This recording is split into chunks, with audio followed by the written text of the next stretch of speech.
Assalamualaikum, halo guys, kembali lagi di channel aku Aisyah Putri Puisi. Nah guys, di video kali ini Putri ada di Masjid Agung Al-Karomah. Nah ikuti terus ya perjalanan Putri. Let's get started.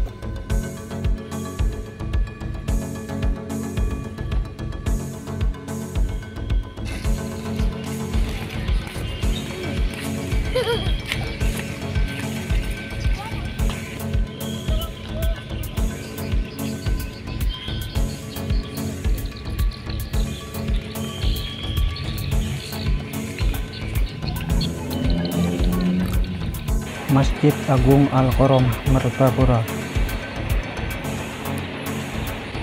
Masjid Agung Al-Karomah Martapura terletak di tengah pasar Martapura, bersebelahan dengan pertokoan Batuah yang terletak di pusat kota Intan Martapura, tidak jauh dari kantor Bupati Kabupaten Banjar, Kalimantan Selatan.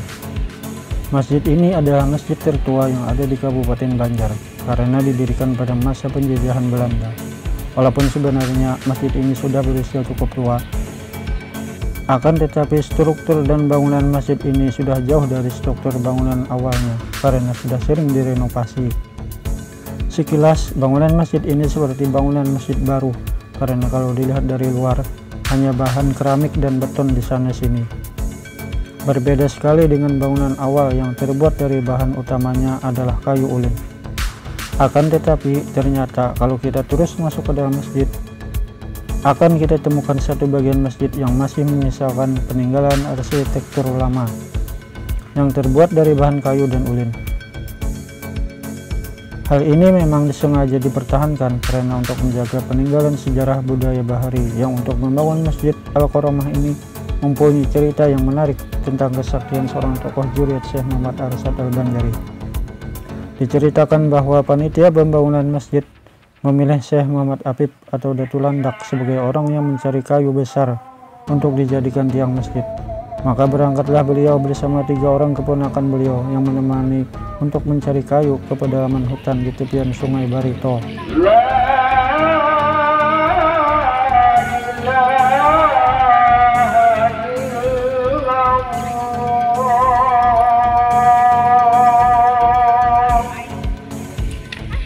Di perjalanan, mereka sempat bertemu dengan orang-orang suku Dayak yang menghuni hutan tersebut. Maka terjadilah adu kesaktian antara Datu Landak dengan tokoh suku Dayak, karena untuk mendapatkan kayu besar tersebut, mereka meminta dikalahkan terlebih dahulu. Maka terjadilah adu kesaktian, dan akhirnya orang-orang Dayak tersebut dapat dikalahkan, dan mereka mengikat tali persahabatan, dan malah ikut membantu beliau mencari kayu yang dimaksud Datu Landak. Sesampainya di hutan yang dihuni pohon-pohon besar, Datu Landak mengeluarkan kesaktiannya dan melakukan sesuatu yang di luar nalar akal manusia. Beliau mencabuti pohon-pohon besar itu layaknya mencabut rumput saja. Sekitar 41 batang pohon terkumpul. 4 batang diantaranya adalah kayu yang berukuran lebih besar, 2 kayu cendana, dan 2 batang lainnya adalah kayu gaharu. Lokasi tempat pohon-pohon dicabut itu kemudian menjadi danau.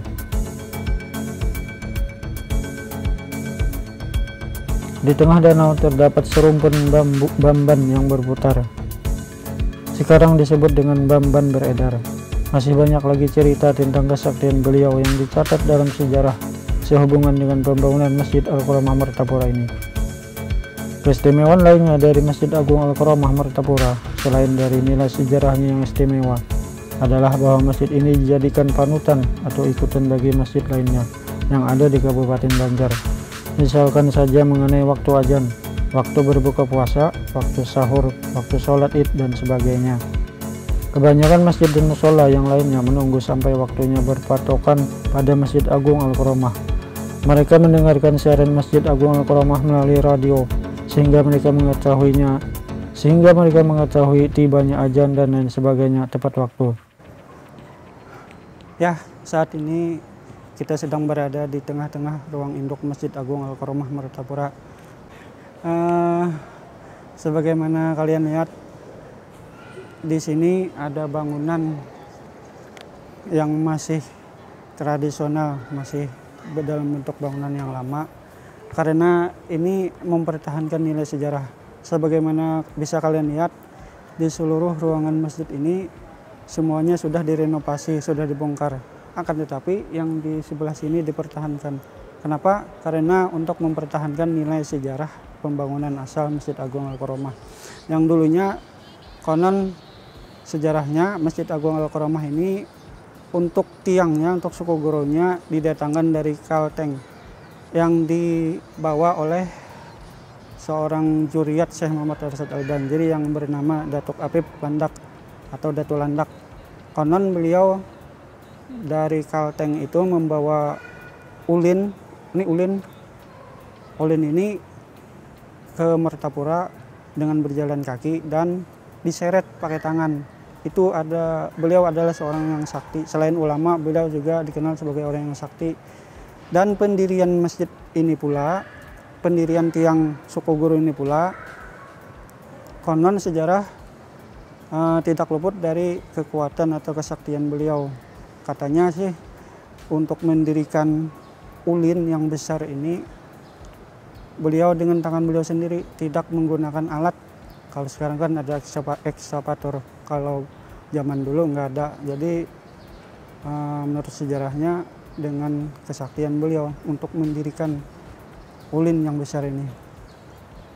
Jadi macam-macam ceritanya tentang suku Goro ini kenapa jadi dipertahankan. Bahkan sebagian orang mengkeramatkan. Jadi kalau kalian mau ke Martapura, mau melihat tempat-tempat wisata yang bersejarah, wisata religi yang bersejarah, salah satunya adalah di tempat ini, di Masjid Agung Al-Karomah Martapura. Dan jangan lupa juga kalian ini. Oke, itu saja dari saya. Assalamualaikum warahmatullahi wabarakatuh. Guys, kita ada di dalam Masjid Al-Karomah. Ini adalah suku Goro. Ini sengaja guys tidak dipugar karena ini adalah peninggalan dalam masa-masa keislaman. Lihat guys, pelafonnya juga tetap yang dahulu dibandingkan dengan pelafon yang sekarang.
Nah, para pemirsa YouTube channel Aisyah Putri Puisi, demikianlah sekilas tentang sejarah menarik dari Masjid Agung Al-Karomah Martapura ini. Semoga ini menambah wawasan kita semua dan menambah cinta kita akan masjid tempat ibadah kita orang Islam. Sampai jumpa dan wassalam.